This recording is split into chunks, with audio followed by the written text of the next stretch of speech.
నమస్కారం న్యూస్ 9 టీవీకి స్వాగతం. బీజేపీ రాష్ట్ర కార్యవర్గ సభ్యులు, చంపాపేట్ డివిజన్ మాజీ కార్పొరేటర్ మరియు కర్మాన్ ఘాట్ హరిహర క్షేత్ర ఆలయ వ్యవస్థాపకులు స్వర్గీయ శ్రీ వంగా మధుసూదన్ రెడ్డి విగ్రహ ఆవిష్కరణ మహోత్సవానికి సర్వం సిద్ధమైంది.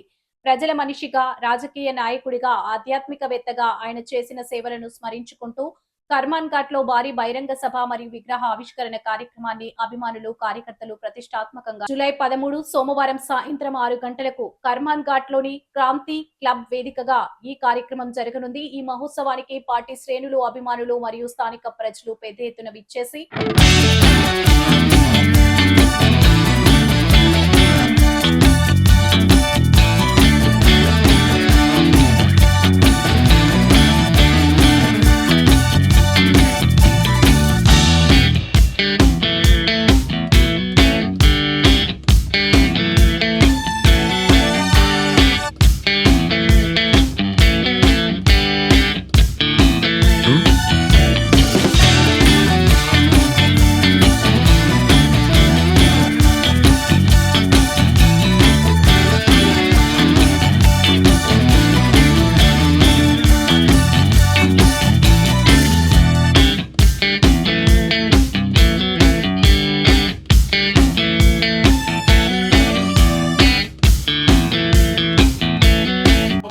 స్వామి గౌడ్ కానీ, అదేవిధంగా మన బాలశేఖర్ బాబు, వీళ్ళందరూ కూడా తమ కాడికి చిన్న ఏజ్లో అందరూ కూడా పార్టీకి పనిచేస్తూ తమ పార్టీని, నా పార్టీ నేను ఈ పార్టీ అని నిరంతరం పార్టీకి పనిచేసినటువంటి గొప్ప నాయకులను కోల్పోవడం నిజంగా కూడా ఈ ఎల్బీ నగర్ అసెంబ్లీకి కాదు, ఈ రంగారెడ్డి జిల్లాకు, భారతీయ జనతా పార్టీకి నిజంగా కూడా దురదృష్టం.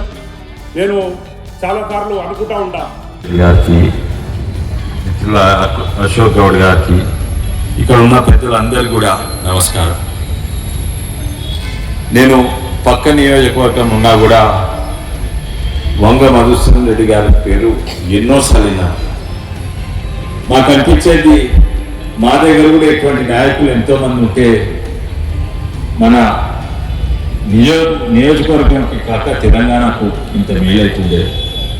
వారి గురించి ఇంతమంది అభిమానులు ఉన్నారు. కేవలం పార్టీలే కాక ఇక్కడ ఉన్న వాసులు కూడా తన అభిమానులని ఎన్నో కథలు విన్నాము, తను చేసిన సేవల గురించి విన్నాను. కానీ నాకు ఒక్కటే నమ్మకం ఉంది, వారికి తప్పనిసరిగా ఆత్మశాంతి కలుగుతున్నాయి.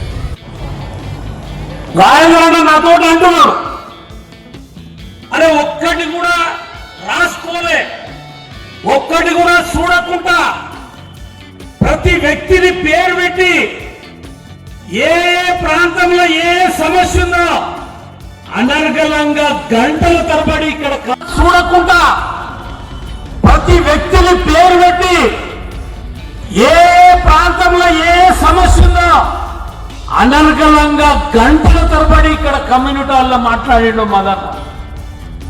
అప్పుడు ఎంపీ గారు అన్నారు, చేస్తూ ఎన్నికలు, కార్పొరేటర్ ఎన్నికలు జరిగినప్పుడే రమేష్ గౌడ్ని కోల్పోవడం జరిగింది గెలిచిన తర్వాత. మరిన్ని తాజా వార్తలు మరియు లోకల్ అప్డేట్స్ కోసం చూస్తూనే ఉండండి న్యూస్ 9 టీవీ.